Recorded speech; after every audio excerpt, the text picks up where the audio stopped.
My name is Michael Melendrez. I'm the managing member of two companies in Los Lunas, New Mexico, Trees That Please, a nursery, and Soil Secrets, a soil ecology company.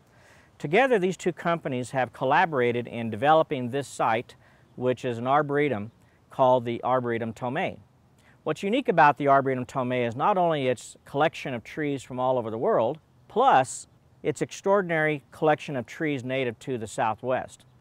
When we started this project 28 years ago, the soils were a toxic saline, sodic, and alkaline clay, what's called the vicious triad in soil science. In theory, impossible to fix. However, with expertise of both companies, we have been able to fix the soils and have grown this beautiful site called the Arboretum Tomé.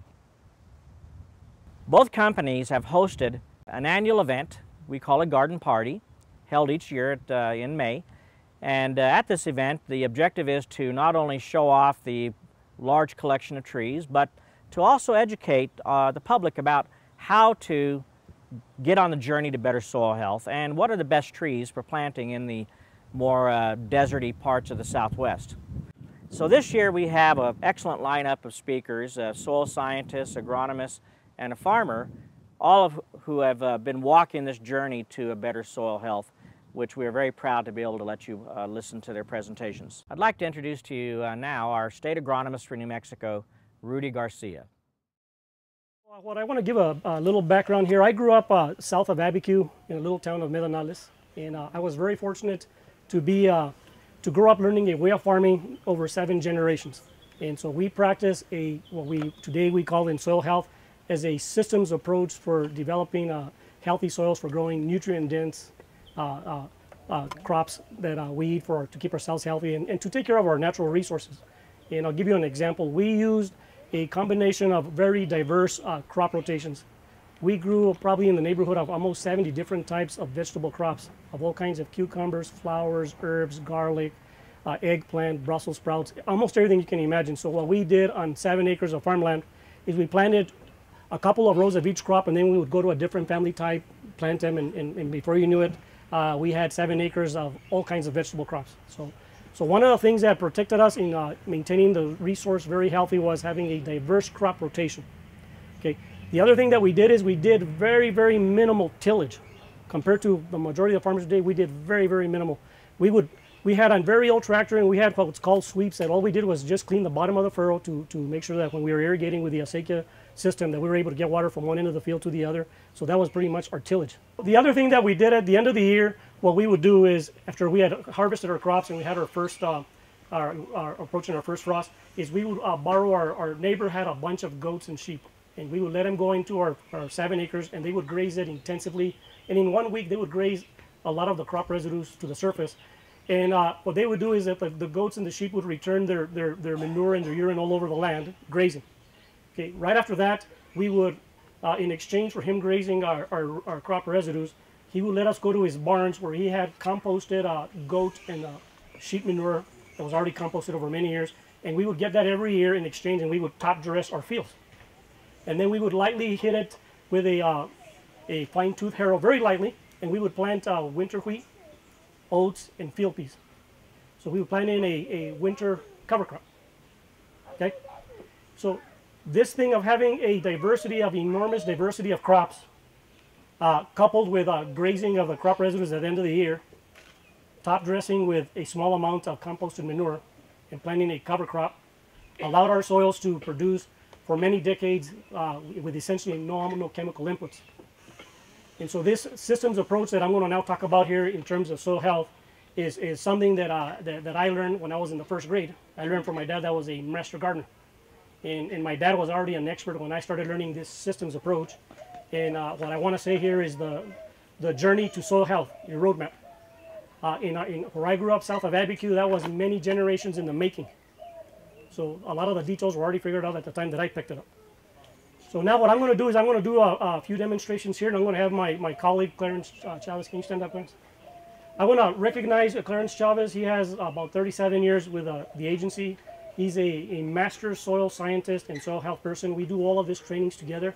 And in a little while, he's going to review some of the posters that he's made. We both have done this. We have had the opportunity of doing over 70 some workshops in New Mexico in the last 7 years. We've invited Michael to quite a few of them. We've had Lauren Sanchez, a producer that I'm going to ask in a while to talk for a few minutes to give a farmer's perspective of soil health. So this is a team effort. This is not a Rudy effort. This is a team effort working with a lot of brilliant scientists throughout the United States, Australia, and what have you. And it's working with another very brilliant person, is Michael Melendres, into where we bounce ideas off each other on what is soil health, how do you get there. So before we begin our soil demos, I wanted to give you my perspective that soil health is a real science and can be explained with good management practices. And those management practices result in a soil that is very healthy. My goal then is to give you some of the sense of the latest research and understanding of what is a soil health, how do you make sense of it. So what I'm going to do here is I'm going to insert two different soil types. I brought this from my mom's garden. And as you can see, it's full of earthworm holes and what have you. And this is on a soil that has minimum tillage, which basically enough to keep the bottom of the furrow clean. Clarence, can you dunk that one in there? And this other one here, we got from a cultivated field, Clarence. And so we're gonna put it in there and see what we see happening here.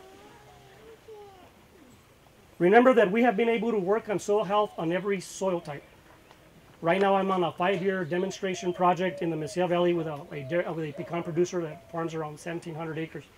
And we've been able to restore soil health to very coarse sand that had like 0.3% organic matter, producing very high yielding pecans using these concepts of no-till, cover crop, high quality compost, and what have you, and proper use of fertilizer.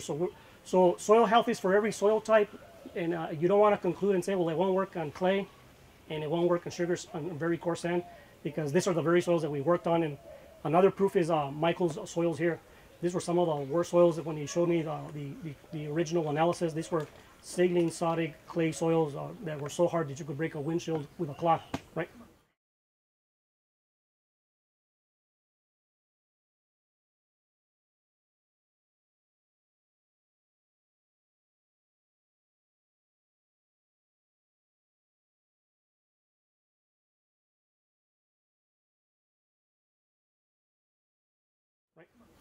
So what we're going to talk about then is that when you have a healthy soil, it doesn't do this readily. Remember, this is a journey. It takes a number of years to get your soil healthy. When you have a healthy soil, even if it's this is a loamy sand, sandy loam soil, the combination of the roots and all the soil microorganisms in the soil are forming water-stable aggregates. In other words, they're getting the sand, silt, and clay and sticking them together with various kind of organic root exudates, glomalin, and mycorrhizal fungi, and what have you, and it is clumping the individual aggregates into clumps, and it makes the soil water stable. In other words, in a while, in half an hour from now, I will take that soil out, and it's not going to go from here to this, because even though the water is entering into this dry clod and it's exerting a lot of pressure in it, it is so tightly bound by the soil biology and the glues and the mycorrhizal fungi that it doesn't allow it to rupture. However, when a soil has excessive tillage and poor crop rotations and lack of cover crops and what have you, you have lost a lot of the organic matter in the soil and it's not holding it together. So therefore, as a first definition, a healthy soil, you'll see it, the proof is in the pudding. Clarence, can you come in and drop these two things? The next thing we're going to do is do an infiltration test and then move on to explaining some other stuff. The one on Clarence's left side is a tilled soil. The one on the right is a soil that has good aggregate structure. Okay, you can see right here that if a soil is healthy, it should be able to drink and swell the water up like a sponge, and yet still be able to get all the extra water following let's say today you irrigate, right? Let's say today you irrigate, and then tonight you have 2 inches of water. You should be able to capture all the water, send it through the soil, and all the water, the excess water, should go back into the aquifer and recharge the aquifer. Or if it hits the shallow water table, the water will begin a journey sideways till it comes out in the open drains. See, that's how nature does it.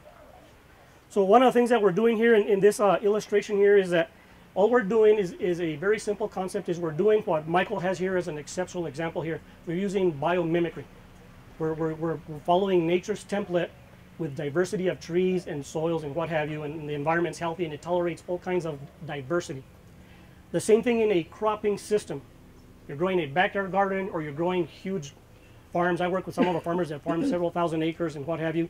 We're trying to use as much principles as possible to make sure that the soil stays together based on cropping systems, and it does not fall apart. And we also want our water to go in through the soil and pass in, and drink in the water and swell up like a sponge, but yet be porous and maintain a very important concept in soil health, which is aeration. The majority of all the microorganisms, including the plant roots, require oxygen. They're heterotrophic organisms. They got to breathe. So you don't want a soil that becomes waterlogged like this one on your left side, right? Because let's say I irrigated tonight and my soil had poor soil health and I just irrigated, and the water's ponding and it has a little bit of a slope, and let's say tonight we get a 1 inch, 2 inch rain, your soil is going to run off and it's going to cause erosion, and it's going to take soil that has fertilizers, pesticides, and soils, and it's going to run off and leave the end of your field, and or it's going to form a really nasty crust, and a lot of your water is going to evaporate. So in context to water conservation and soil health, I hope that we can all conclude that a healthy soil holds the most water, recycles any excess water into the aquifer, and not only does it hold the most water because it's higher in organic matter, uses the least amount of water to grow the most biomass. And I'm going to try to cover some of these concepts in more detail. Okay, a poor soil will evaporate enormous quantities of water because it's not like a sponge, it's not able to swell up and hold it. It'll have enormous losses of evaporation, and we're in a desert, we can't afford that, right? And not only that, a poor soil will have runoff or ponding, so you won't beneficially use that. So this is the water conservation part of soil health. If you do not have a healthy soil, you cannot talk about water conservation. If you have a healthy soil, then you have water conservation, and it's because of what you're seeing right here. Okay, now we're going to talk a little bit now about nutrient density. First I want to describe a few things here. Clarence, can you stand up, and I'm going to need your help. Myself, I get requests from all over the United States and from all over the place on this concept of soil health. And typically, a large portion of our folks that have not bought into it or say, oh, that's pseudoscience, and we don't really think that's really that true, right? What's wrong with conventional farming? And I'm not bad-mouthing conventional farming. I'm trying to say that I work with a lot of conventional farmers to help them become better at using their resources. But typically what you will get is the soil's, it's merely sand, silt, and clay and a little bit of organic matter. Okay, that's the problem when you come into the realm of soil health. You cannot stay at that level. Show them a coarse sandy soil and get it in your hands so they can see it. You can see when it's dry, it just falls apart, right? Everybody knows basically what sand is. When you try to ball it up, it really doesn't hold together. Okay? So we're farming all of those soil types. So now you know that everyone has a soil type that is sometimes predominantly sand, coarse sand. Show them the silt one, Clarence, and tell them what you want to tell them about that. That's a silt now that he's showing. This is the silt. It's a little bit finer, a lot finer than the sand. And when you texture it, it feels like talcum powder. And it doesn't have any stickiness like clay. So you can see how it doesn't stick to the finger. And when you try to ribbon it, it's going to fall apart. It doesn't hold together with the ribbon. Okay, now he's going to show you a clay soil. We're going to establish what soil types are and how we build soil health into that. Clay soil has a lot more, it's a smaller particle, the smallest. Has a negative ion that holds different elements. Okay. Also works with organic matter, holds or seals itself with soil organic matter. And if you can see the ribbon, it holds together a little bit longer. Okay. It's sticky. And that's what some of the characteristics of a clay. Okay, so now all of you, anywhere in the world, are going to have a soil texture. You're going to have coarse sand, medium sand, fine sand, very fine sand, and you might have some silt in it and clay. So now Clarence, come up here, and he's going to get a little bit of sand, silt, and clay and mix them together, and he's going to make, which soil texture does he make when he mixes equal proportions? Loam. Loam, right? Okay, so now he put some clay, some silt and sand, and when he mixes it together, he has made a loamy soil. Okay, and he's going to now ribbon it together. And then Clarence, put a little bit of this organic matter compost just to show you that there's organic matter in there, and it's not compost. This is just an illustration. Just put in there so you can. We're going to now describe the type of soil type that you have. So now what you're seeing here then is that you either have a silty clay loam a sandy clay loam, right? A coarse sandy soil, or I work with some farmers that farm clay soils that are 80–90% clay soil that are really a pain in the neck. We're also working on farmers that farm essentially pure coarse sand. But my point is that before we start talking about soil health, it's very important that you understand that there's unique properties and differences in soil types. For example, the coarse sandy soil, go ahead and show them what you come up there so they can see what a loamy soil looks like with a little bit of organic matter. You can kind of see it there in the sun. It's a little bit sticky. It's still smooth. I can feel the smoothness of the silt in there. The grittiness is still in there. And it does ribbon.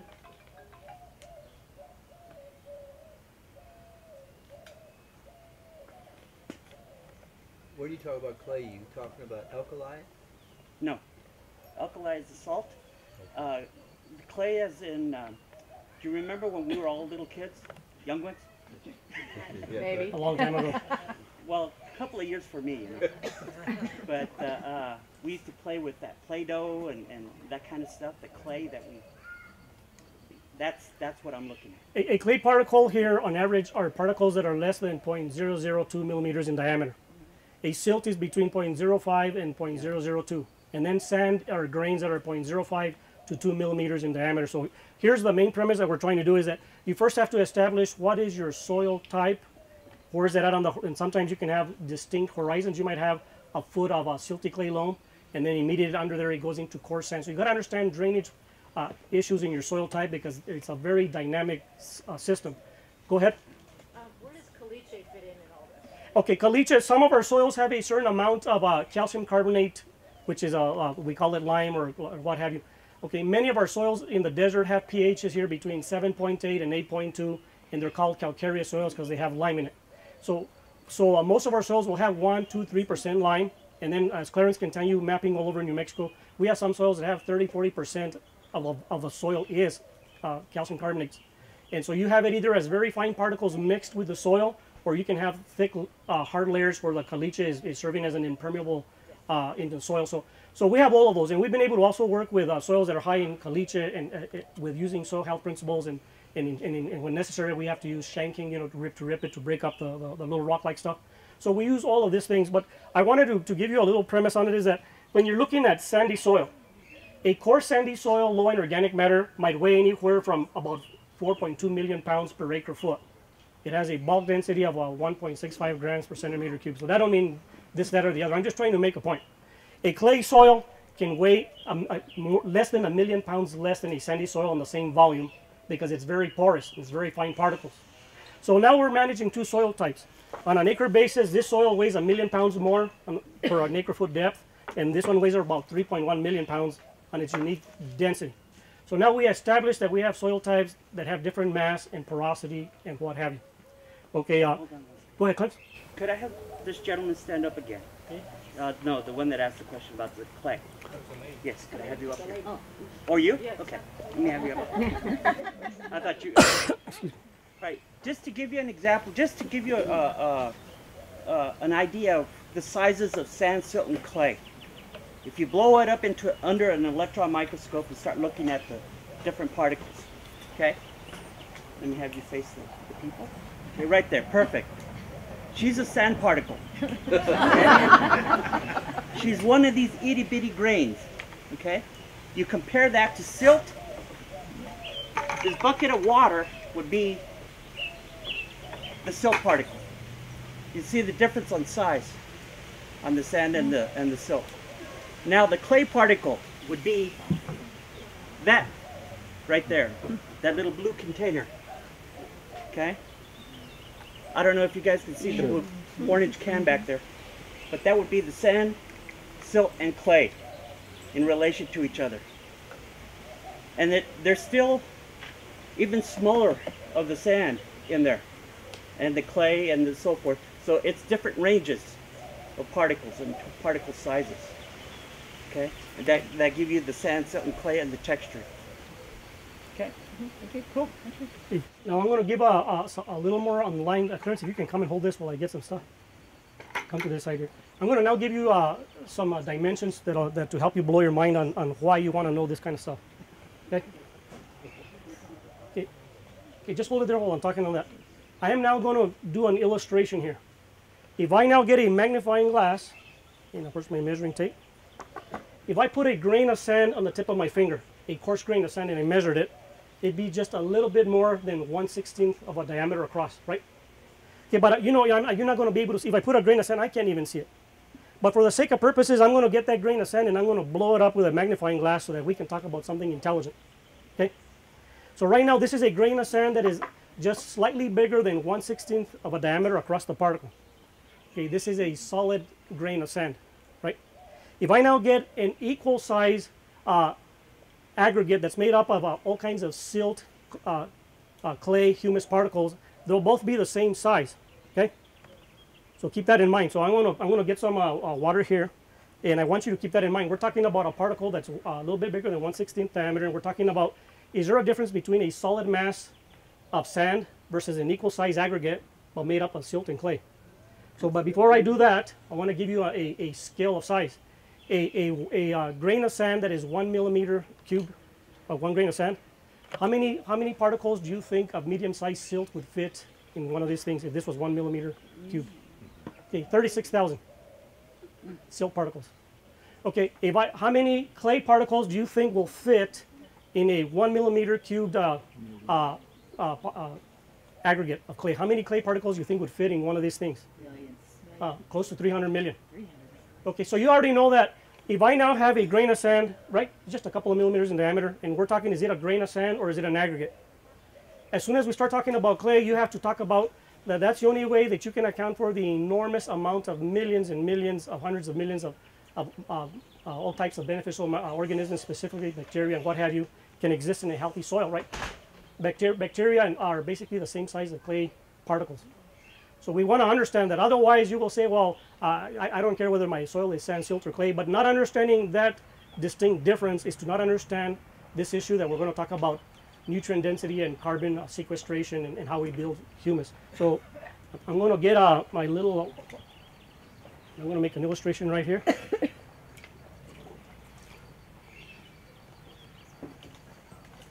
Okay, folks, I got a coarse grain of sand, right?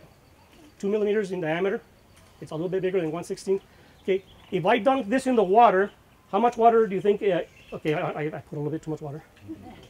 Just cheat right there and throw that. Okay, I'm going to dunk 1 grain of coarse sand. How much water does it hold? Okay, it holds a little bit because there's a water film around it. Right? So a coarse sandy soil might hold no more than a ½ inch of water per acre foot. So if I get 2 grains of sand right here, and I find my dropper, we are going to establish that there's a film of water on it, right? That's why sands hold very little water. If I get 1 grain of sand to the other, we will have capillarity. So, okay, so if I put now a water right there, I will hold water between the grain of sands, right? So this is how water is held in sandy soils, as a film in between the pores, and that's what's held. Therefore, sandy soils hold very little water, right?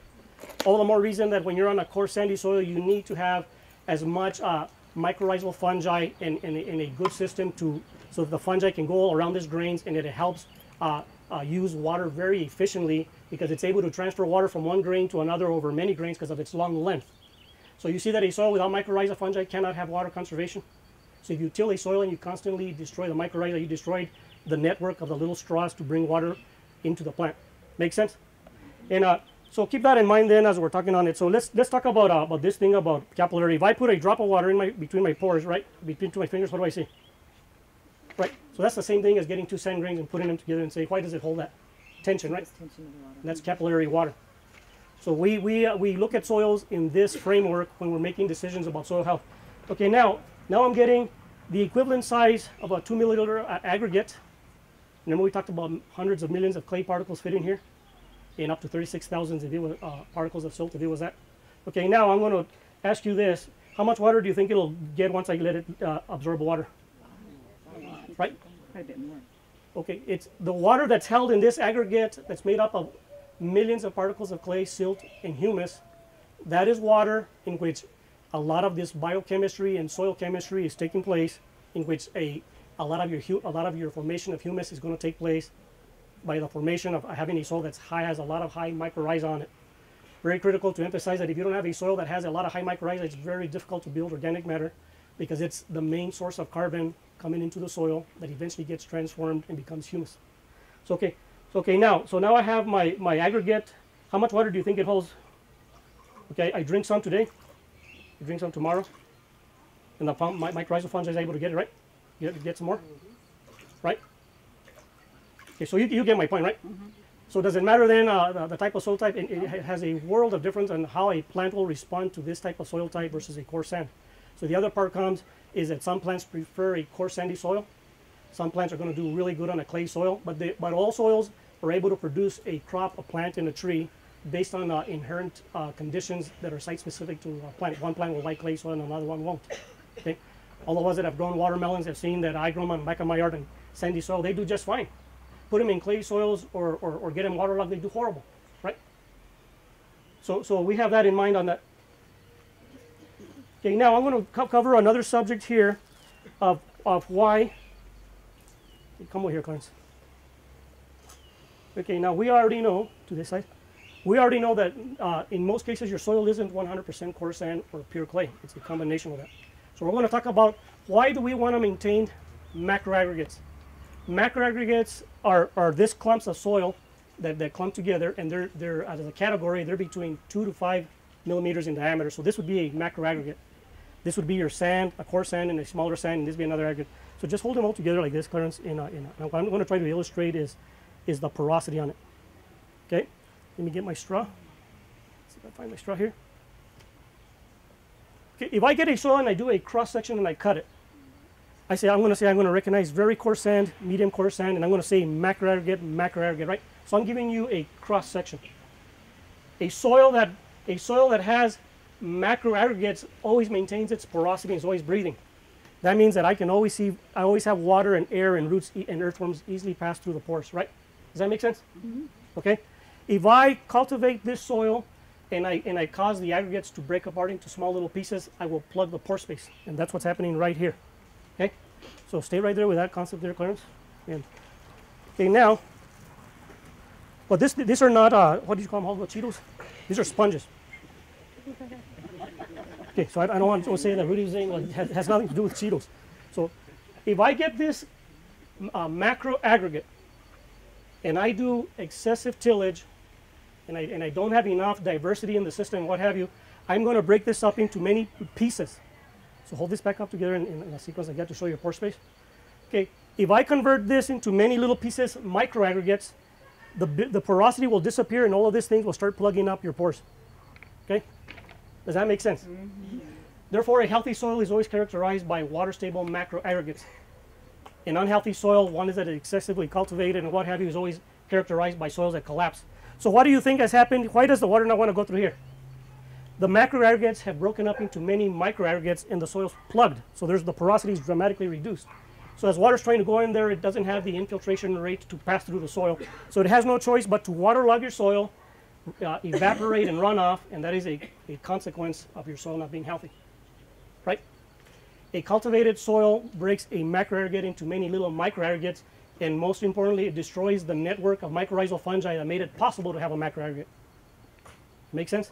Mm-hmm. Again, we're going to stick strictly to the main concepts. Otherwise, we won't get the intent of it. Otherwise, when you look at this, you should immediately now say, this one had many macroaggregates.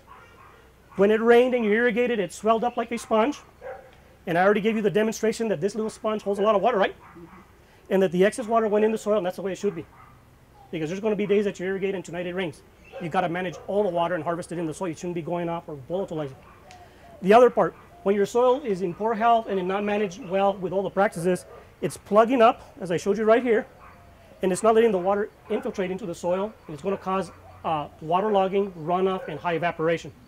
So that should be more than enough proof there that it matters what kind of soil health you have. You're managing this thing called aggregates, okay? You can put those down. If anyone has any burning questions, I will pass it on. I will pass them on to Michael. You're welcome to ask me, Clarence, or Michael, any of it. I've been doing this for quite a number of years now. We've done over 70 workshops in New Mexico, and of course I do this with many of our customers. And I always use the most simplest concept to explain a very profound or complex thing. So we want something simple to explain something very profound, because many of our people are not going to be brainiacs or nerds. They're not going to read every article on every subject explaining chemistry, mycorrhiza, and what. So only a few, some of us are people that read into it a lot. And many of the folks that we work with and farmers, they don't have the time to read every article that's published on soil health, but they need to know the principle and the concept. Go ahead. Is there any area in New Mexico that has a natural good soil health? No, it would be based on management. Some soils are more inherently fertile than others. Silty clay loams are some of my favorite when managed well, because they're very resilient and they quickly respond to minimal management. In other words, you don't have to be a great farmer, but with minimal skills, it grows a crop. Yeah, they would be, especially if they're managed, you know, if the soil hasn't been tilled and what have you, they would have higher aggregation. But it's all based on climate, soil type, plants, management. You'd have to have a history on it before you say this is a healthy soil, right? You've got to have that history on it. Is there an easy way to determine which soil type you have and what do you do about it? Well, Clarence, what's your thing on an easy way? We send all of our soils, when I work with a lot of big scale farmers, and we send them to the lab, and we have soil maps in our that we already know what the soil type is when a person comes in our office. But when you don't, we have someone like Clarence that's an expert at soil texturing, that soil scientists are trained in that. And he can tell you like instantly. He just wets a little bit on his fingers and he'll tell you silty clay loam, and with a lot of accuracy. Yeah, it's Give me some water, I'm completely drying up here. we can also send the samples to me, or Michael. Yes, sir, go ahead. Knows how to get them. Have you ever seen the ability to change soil type, to say organic amendments or micros product or anything like that? I mean, to actually change the soil type. No, not in terms of texture like percent sand, silt, and clay, but to maintain that texture with a high amount of organic matter for enormous aggregation in soil health. So it's more of a function of how much organic matter do you have in that texture. The question was, is there any way to change the texture of a soil in the farming process? Yes, there is. What I've seen over the years, what they're doing up in Lovington and Hobbs, and even up as high as Clovis, what they're doing is they're deep ripping down to about 36 to 40 some odd inches, and bringing up the clay in the and it's usually in the Amarillo soil type. They're bringing up the clay from the subsoil up to the surface, and they do that every 5 to 7 years, so that they can have the clay particles up on top, and as they irrigate with that heavy sand, it ends up going back down after year after year after year of irrigation. So what they do every 5 to 7 years is they rip it and they bring up that clay, have it on the surface, they farm, and then it's a constant rotation. But if the Soil Conservation Service came by and mapping, they wouldn't change that designation, say 10 years later, after they've been turning the soil. They would not, no. What he's talking about is the soil survey program that we have with NRCS. And to get basic information on soil survey, there's a website called the Web Soil Survey. And you can go there and zoom into a small property and get the basic soils information. But now with management, as you pointed out, that changes the soil survey. It's no longer valid because of the constant rotation and turning of the soil. So what was there prior to the farming is no longer there. So that first year after ripping, do they add more mycorrhiza to reestablish the network? We're talking about conventional farming, Oh, okay. which they will not do that. It's So, down. so in following up on what Clarence said, there's really not a lot of economic sense to be bringing this up, and then when you go to soil health, if you did this and you initially brought up some clay, as soon as you start aggregating it with mycorrhizal fungi and good management practices, that clay is no longer going to leach, because now it's stuck together and it's going to be aggregated. It's no longer going to be susceptible, and we're going to cover now a little bit about what this means. So Clarence, hold this while I clip here. I want to talk about a little bit about what happens when you, let's say like right now I'm going to cut my residues or mix them into the soil. Okay, so here I am. I'm going to just illustrate this right here. So these are the surface residues, right? And I'm cutting them into little pieces, right?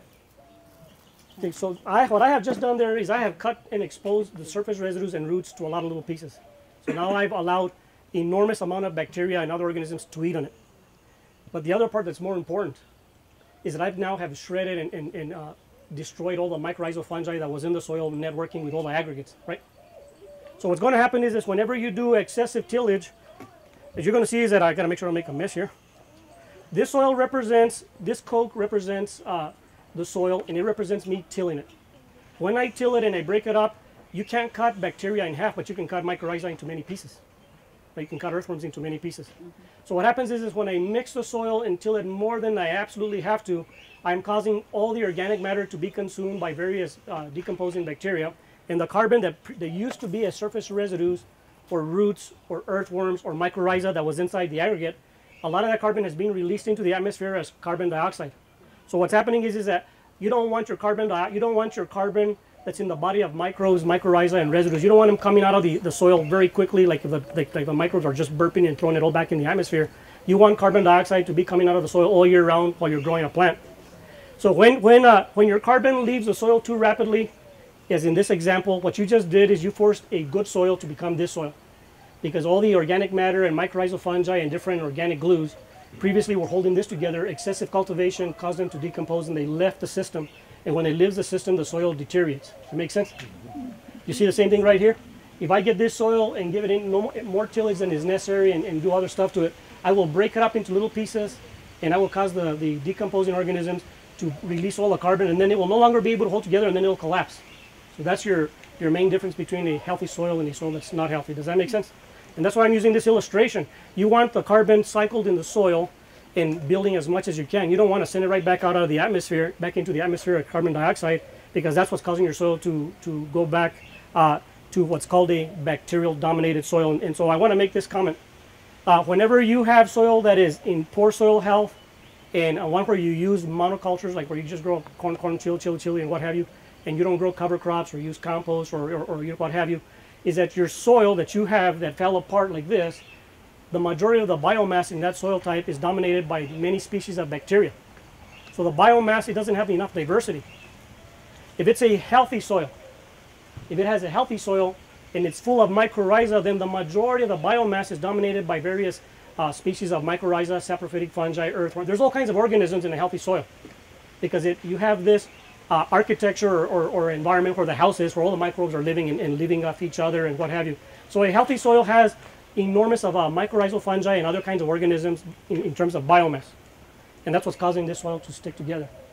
A soil that is excessively tilled, you've automatically selected not to have the other organisms that I talked about, and the soil is going to collapse.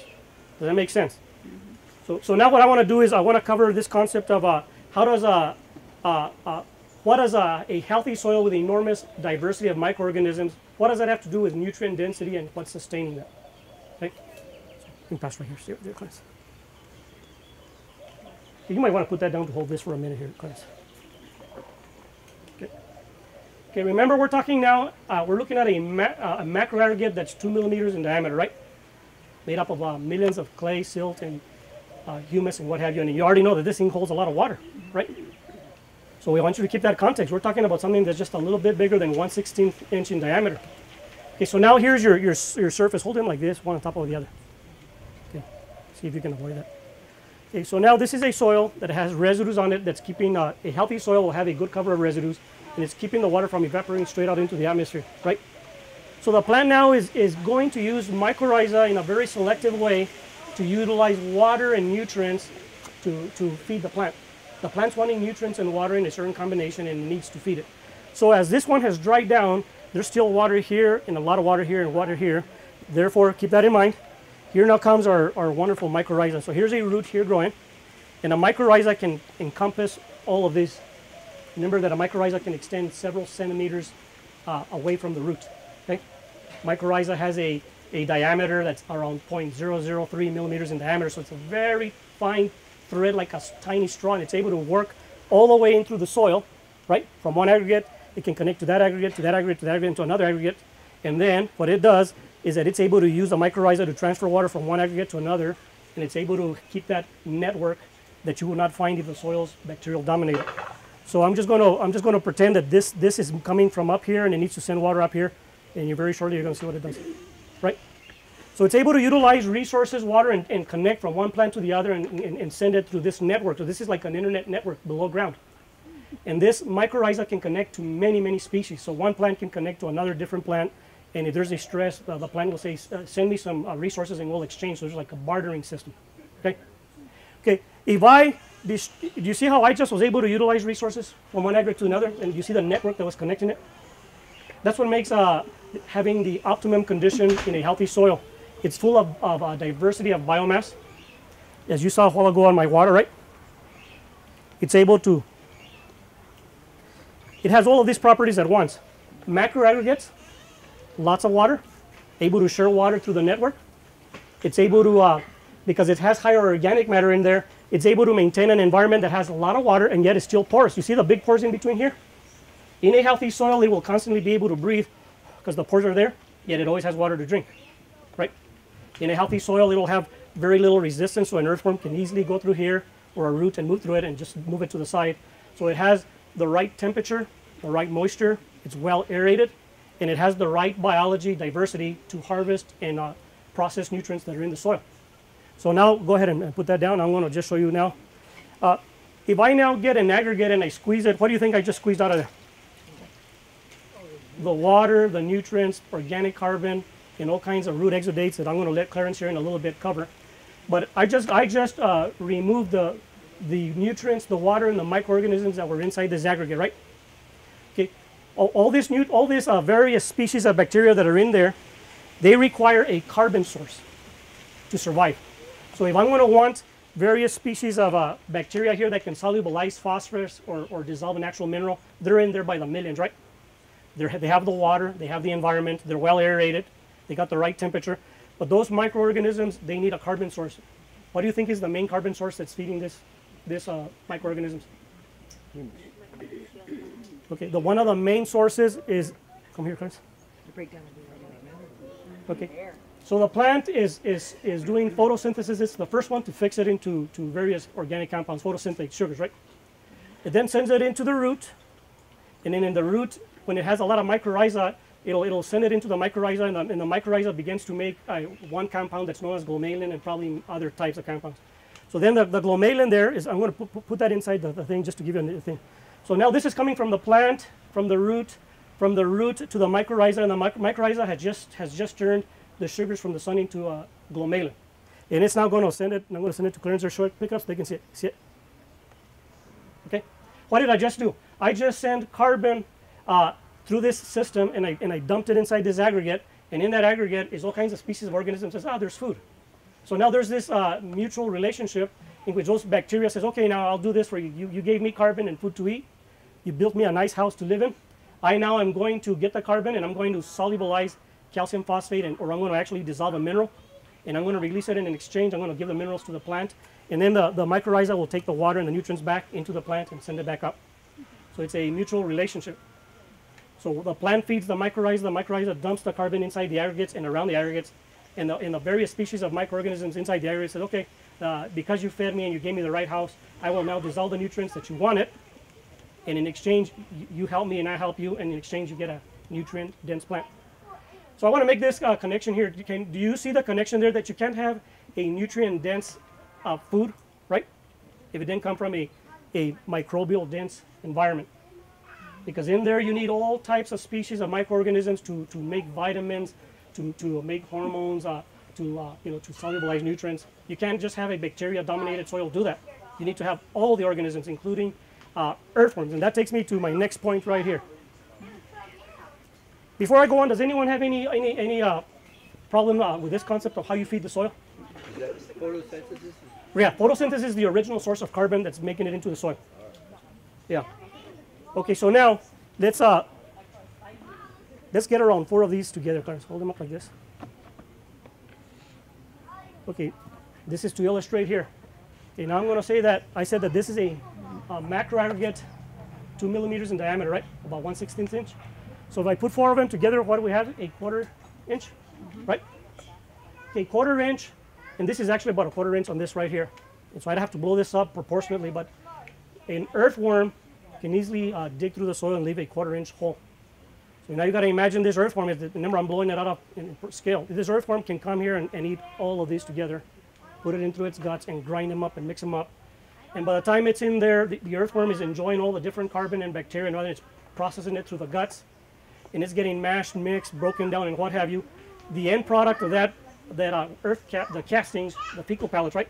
When you see them on top of your soil or lining the little channels, what you just did is you forced, the earthworm just allowed the soil to make a lot of that fertility that was tied up in there much more available, because if you analyze earthworm castings in their fecal pellets and what have you, they're many, many more times higher in organic nitrogen, organic phosphorus, and other nutrients.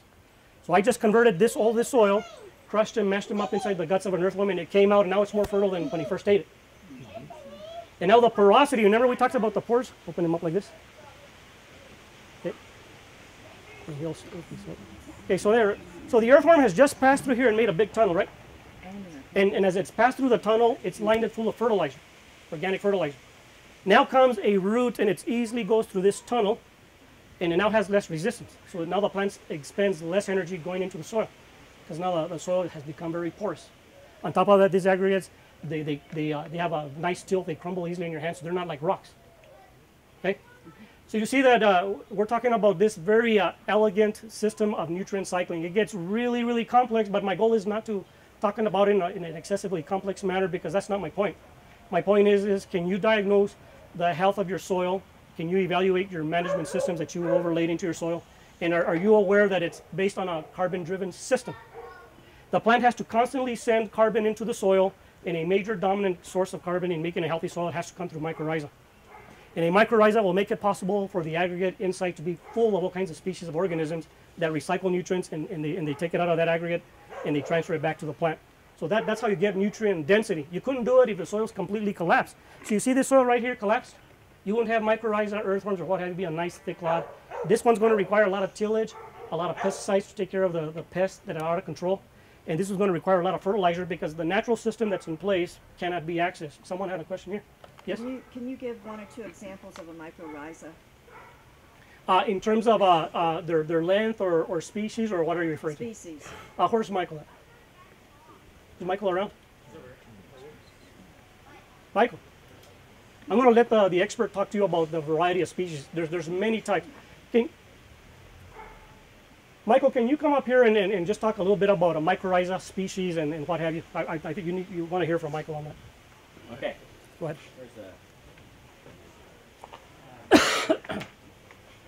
Maybe can you repeat the question? All right, what was the question? Give a few examples. What's a mycorrhiza? Give a few examples of mycorrhiza species. Oh, species. Well, in the world of mycorrhiza, the word actually means fungus root, if you go back to the root meaning of that term. And so basically it involves a relationship between a fungus and a plant, where both of them are benefiting from this relationship. So we call this a mutualistic relationship.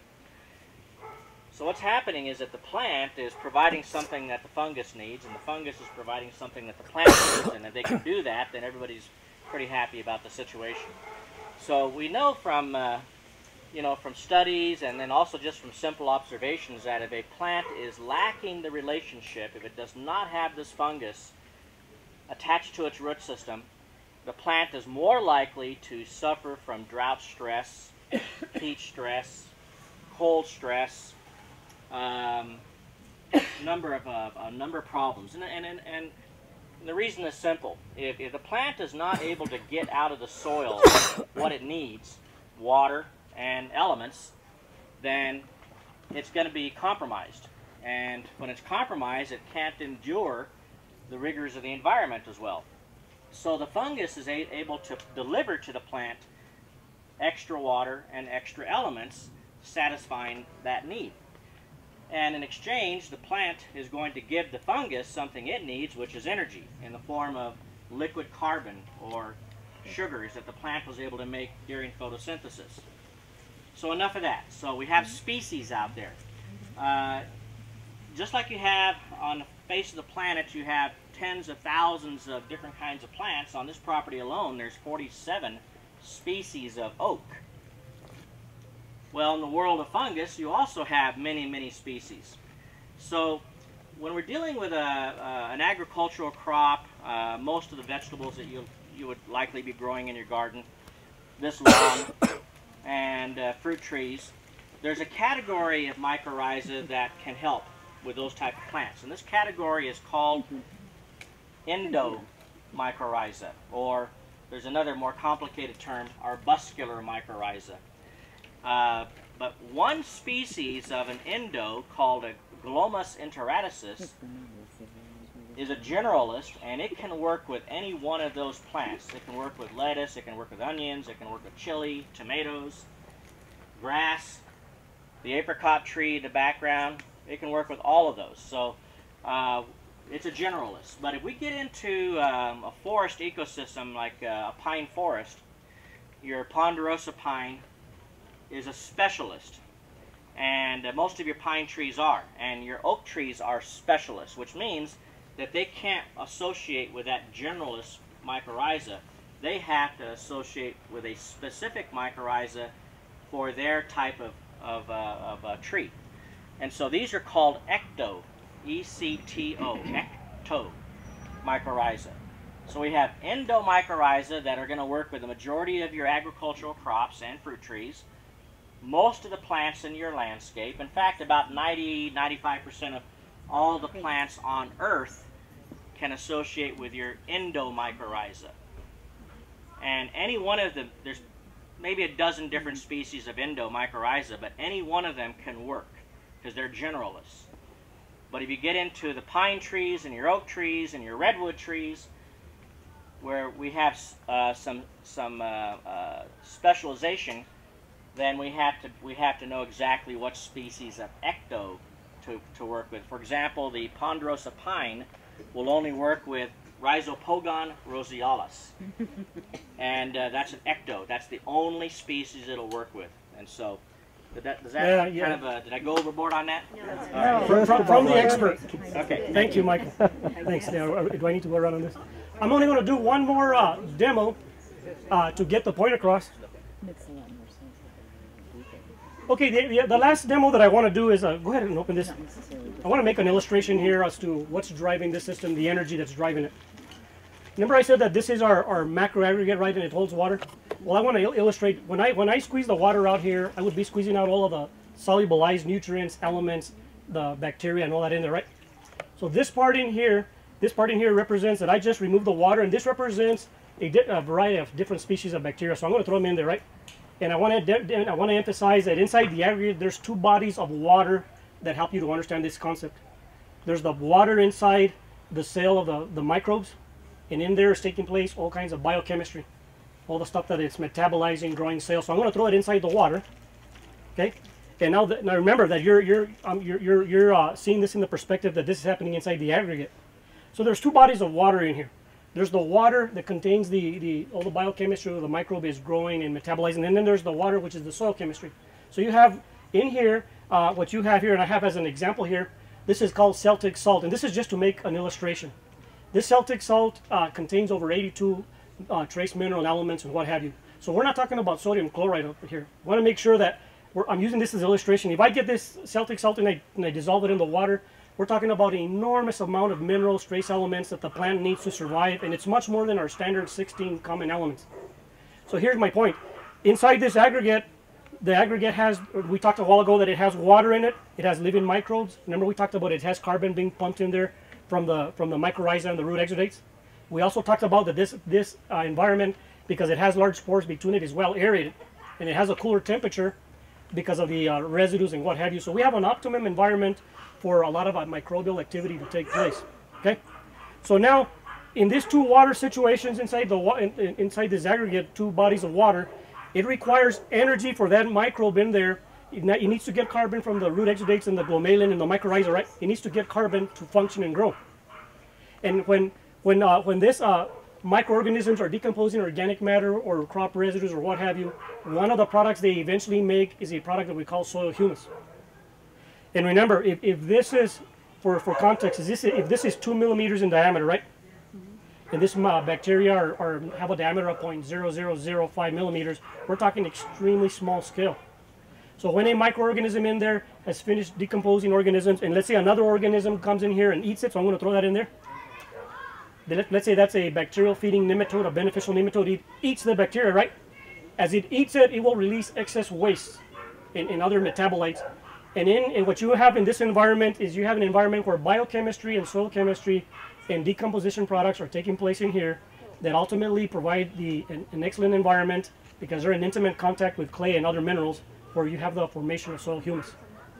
And so soil humus is constantly being made, and in a certain amount of it is constantly being decomposed. But in a healthy system, you will make your sponge carry much more water because it has a higher amount of organic matter. And for that to be true, your microorganisms in here that are eating carbon, they need to be fed carbon, and the main source is coming from the plant roots. And then after that, they're eating each other, and after they go through enormous biochemistry and complexity with the soil chemistry, they're also in intimate contact with the surfaces of silt, iron oxides, or other minerals that they solubilize. And an end product of all this is the formation of soil humus. So carbon's coming in, it's making soil humus, the microbes are eating each other, multiplying and being eaten. And a lot of the carbon that is coming back out is the respiration from the microbes as CO2. So you have carbon coming in, turning into humus, turning into microbes, going into the plant, and carbon going back in the atmosphere as CO2. So you have a complete cycle.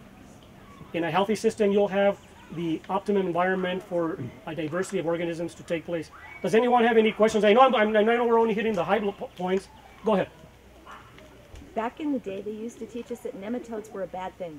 Right, and only the root knot nematodes. The majority of them are beneficial. Okay.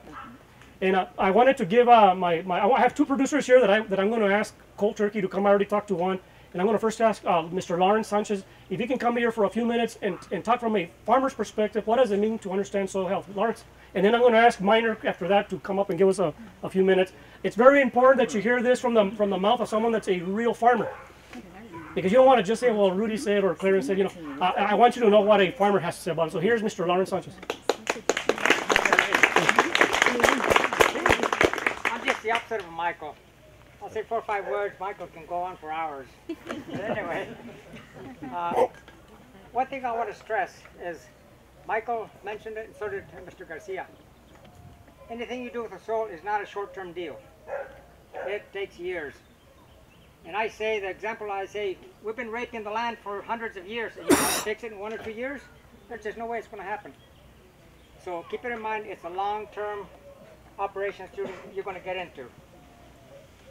I got involved with Rudy many years ago, I don't know, 12, 15 years ago. He took a look at some of my soil analysis, and he said, hey, sure made a big mistake on you. So do soil sampling again. So I did, sent it to a lab, came back again, and he said, you know, I've never seen soil samples from New Mexico with the results that you got in your soil. He said, in Las Cruces alone, I've looked over 10,000 soil analysis, and yours is way, way out of there. What is it, point average, 0.5 to 1.2% organic matter for our soils here in New Mexico? Right, for the majority of all soils. Yeah. And tell them what kind of readings, when I told you, I initially told him that I thought that the lab had made a mistake. I had been seeing soil samples for many, many years. And I said, Lawrence, I don't know about this 3.5%, 4% organic matter. Can you please tell him to do it again? and I told him, and so when he got him back, I go, can I go visit your site? And of course, when I saw it, I recognized it because it resembled the way I grew up. And I apologized. I said, I didn't mean to imply that you were lying. I said, I had, you know, when 95% of all your soils are very low in organic matter on conventional till systems, and then I see his as an outlier, just like Michael's soils here, I was prone to question and say, hey, the lab made a mistake. That's too high. But this is where the story continues. I'm working with a producer that had already understood. I learned a lot of this concepts from Lawrence about nutrient density, and give him a little spill on that, Lawrence. Nutrient density, that's what we're really shooting for at our farm. And we farm just a few hundred acres. And I've got a little garden too with a nice cover crop and everything else. My nutrient dense product is the one that contains all your minerals, essential elements, and everything that you need for your body to really be a healthy body. Most of the stuff that we eat today is nothing but junk, and that's what it is. Tasteless. Looks beautiful, but you can't tell the difference between a lettuce and a tomato or carrot, whatever, because of the way it is. I'm different. I try to produce a dense food. In other words, I add all the natural minerals and elements to the soil. On my garden this year, last fall, I super saturated it with all the natural minerals. Ground up lava rock, rock phosphate, everything is natural. And then I had a cover crop. And I don't even want to guess as to how many tons of residue I'm putting into the soil back on a per acre basis. We've done some trials with NRCS. Well, we've gone up, what is it? I can't remember, something like 13,000 tons or 13 tons to the acre of residue for, in some areas. And I'm sure that I am exceeding that by quite a bit today on one of the fields. Because without organic matter, you have nothing. That's all there is to it.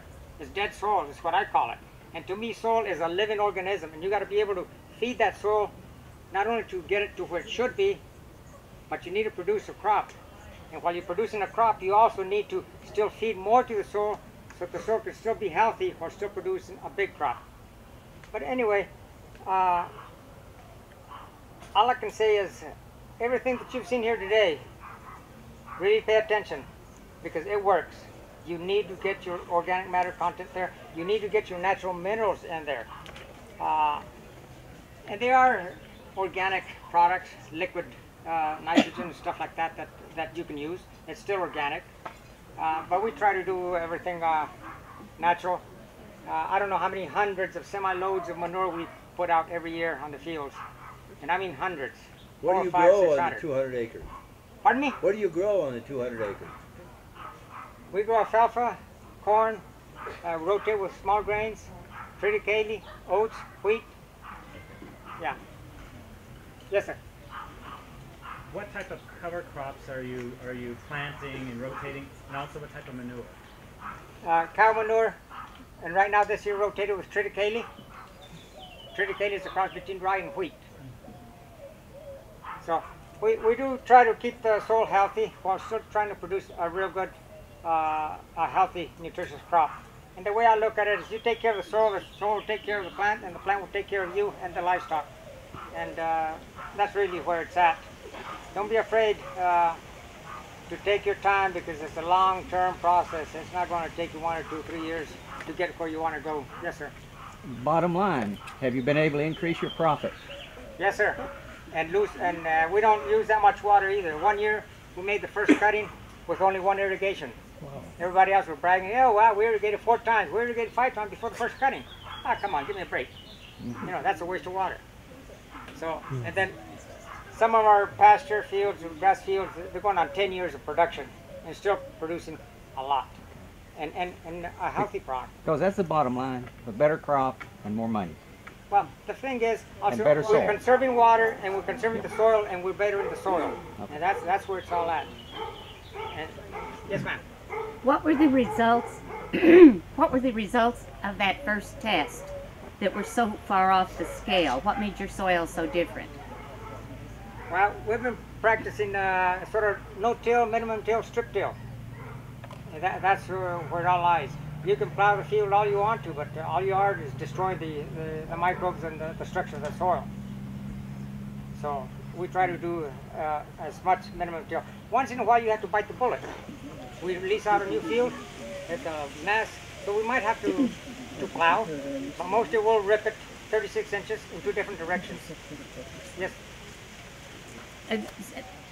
Did you have more of these microorganisms than were expected in your original sample? Well, that's probably why we tested way up there, and because of the organic matter content. Yes, your organism is going to be way up there. And how did, over these many years, how did you insert that organic material? Crop residue. There depends on the fields. Each field is different.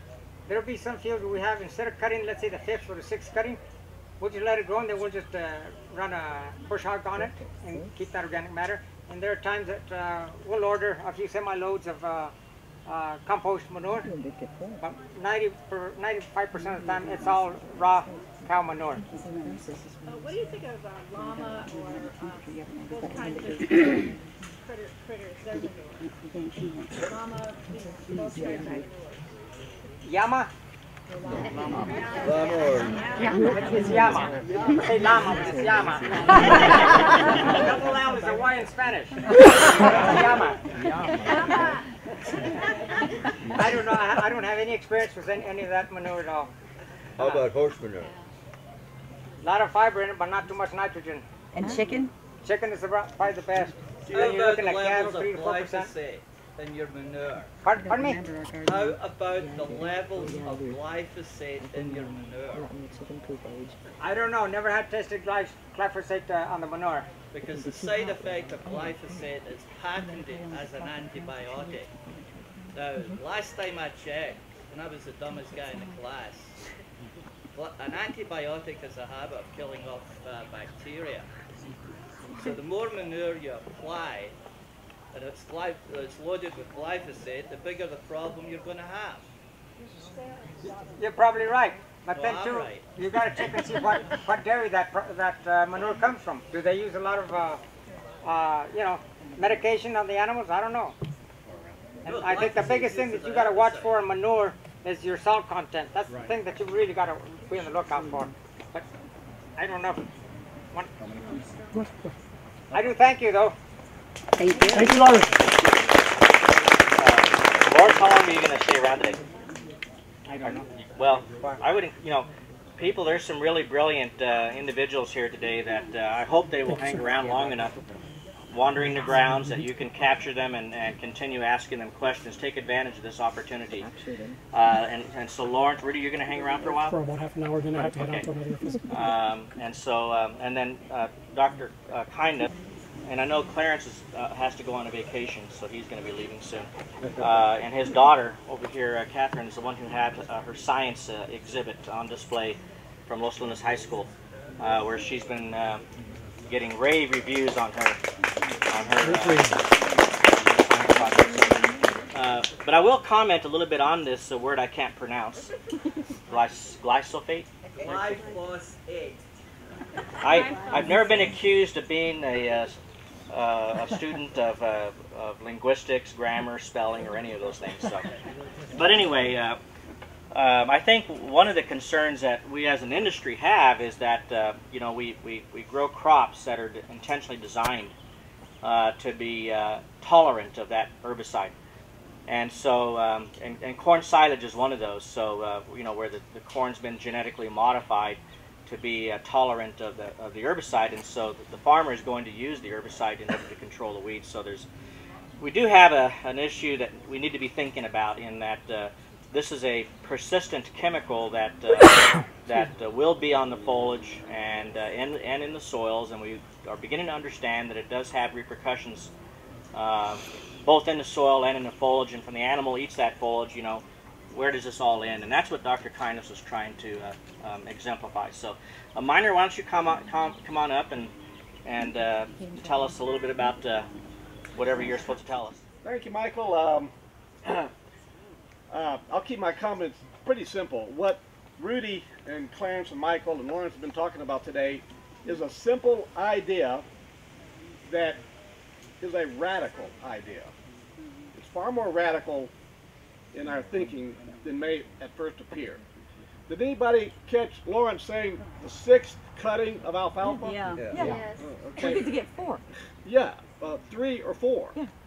Did anybody catch that he said, oh, the 6th one, maybe the 2nd one, we leave it on the ground? Mm-hmm.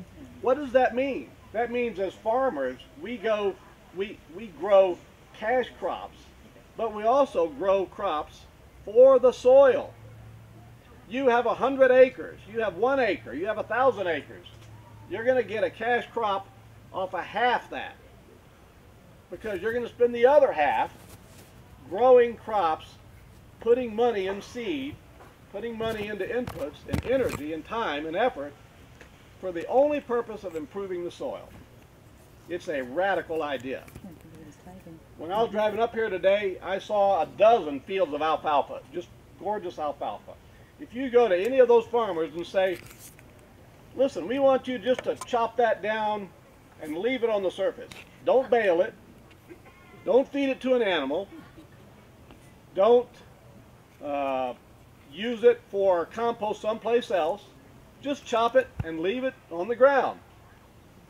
What of those dozen farmers that I saw field, what will they say to you? Shoot you. Absolutely. They'd say, you're nuts. We talk about yields, we talk about crop productivity, we talk about pounds per acre. Did you guys catch that 13 tons, not, I don't know, per acre maybe, per acre, 13 tons per acre that stays on the field? It doesn't go anywhere. Always put into it. You know, so this is one of the things that is really radical in agriculture today. We're really realizing that to improve the soil and to create that microbial life, we have to put a lot of effort, money, time, and energy into doing that. We also have to change our practices about how we till. But it really is a radical idea that we're going to, in one sense, lower our productivity to, over the long haul, increase our productivity. On Lawrence's field, he's been, what was that, like 9 years of an alfalfa crop? And if you do a soil test today versus 9 years ago, his organic matter has gone up. Okay? The typical pattern is we grow a cash crop till we deplete it with everything that's in the soil, and then we add chemicals, and we've created a dead soil. So it's a radical idea that as farmers we go cash crops and crops for the soil. And it's a wonderful idea because it's how nature operates. So anyway, that's it. Just keep it simple. Is that alfalfa that's on top of the field, is that shallow tilled or just left there? How is that? Well, normally it's cut and baled. That's the typical thing. You cut it and bale it and feed it because it's very high in nutrients for animals. And then it grows back, like giving it a haircut. And you get 3 or 4 cuttings in a season. And a good crop of alfalfa on average soil will last 2 or 3, 4 years. You know, Lawrence has gone on 12 years of his crop. But the idea is that you grow a crop for the soil. And alfalfa is also like a legume, you know, clover, a whole category of things that improve the soil just by putting nutrients out through their roots as well. The question was, do you till it? Do you till it in or did you leave it on the surface? Right. What do you do with it? Oh, well, that's a good question. The best way we found is to use an implement called a flail chopper, which goes across the top and kind of gives it a haircut and leaves it on the field in a very even pattern. It doesn't. You don't dig it in. No, you don't dig. Oh, absolutely not. That's the whole idea of the microorganisms that are burping. If you till it in, all those microorganisms go crazy and they release carbon dioxide into the air. It all goes off into the air. And I don't know if anybody else caught the connection. I know Michael can talk about this. What takes up carbon dioxide? Plants. These trees. And what do they release? Oxygen.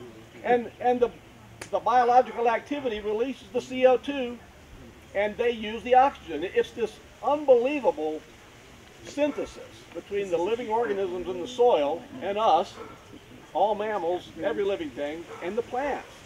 And to the extent that we disrupt this cycle by over-tillage, releasing all that CO2, the plants can't take it up fast enough. It goes right up into the air and it creates all kind of havoc because it's too much. How long do you wait with your crop after you spread the alfalfa before you plant again? Well, you know, there's all different kinds of, what we do is we rotate half the field. We'll take like a 3-year cycle, and this is a pretty typical thing in organic farming. You take a 3-year cycle, and everything you do is to enrich the soil. So for like alfalfa, we might let it grow, you know, just keep trimming it the whole season and let it stay there. And then the next cycle, you drill in with a no-till drill something like Sudan grass or sorghum Sudan. It creates a lot of biological matter. You flail chop that, let that lay on the field.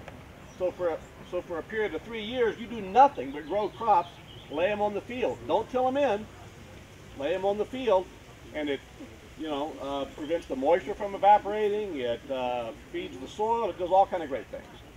But the radical idea is to even do this in the first place, is to say we are going to lower our yield in this one field.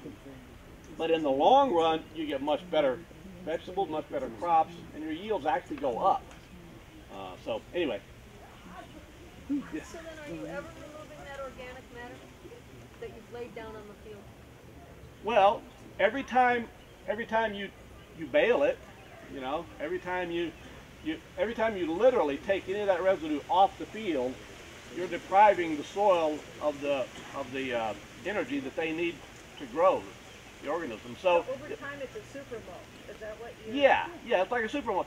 And you know, there are gradations of this. You don't have to do this completely on your field. You can just take a little bit off.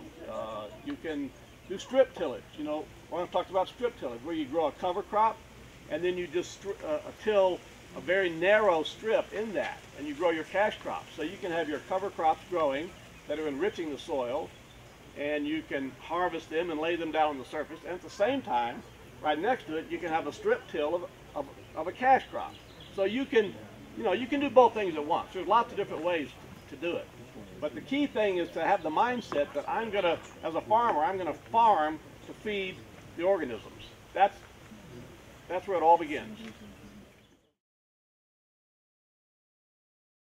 For those of you that have not received the smaller copies of the posters, they're on this table back over here, all 3 posters. But you got to use all 3 of them and look at all 3 of them, because they're all intertwined with each other, just like mycorrhiza. Okay? Think of it that way. We're talking about the organic matter that Rudy talked about, right? But the main point on this poster here is the root exudates that are coming down through here to feed the microbes. Okay? Hold on one second. Yes, sir. And then the nitrogen cycle. Many people are going to say, well, that's not complete. Well, no, it isn't, because it's related to the soil. It's not, I'm not talking about the stuff up here. Okay? The poster over there, what I did is I zoomed in here. So we have the microbes over there, and we discussed the microbes a little bit more. Right? Microbes get hungry, right? Yeah, we all get hungry. So I created another little poster over here, which talk about the root exudates and the excretions from the microbes. Okay? It's not just one root exudate. Root exudates is made up of many chemicals.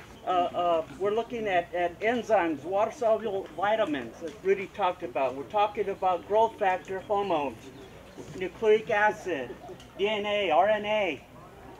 A lot of things in root exudates that help feed the microbes. Not just one thing, and at different levels, as Rudy said. You give me this, I'll give you that. There's a symbiosis between the microbe and the root, and the mycorrhiza fungi, feeding each other. So don't just study one and say, okay, Clarence missed the boat on this. Okay? You've got to study all 3 of them.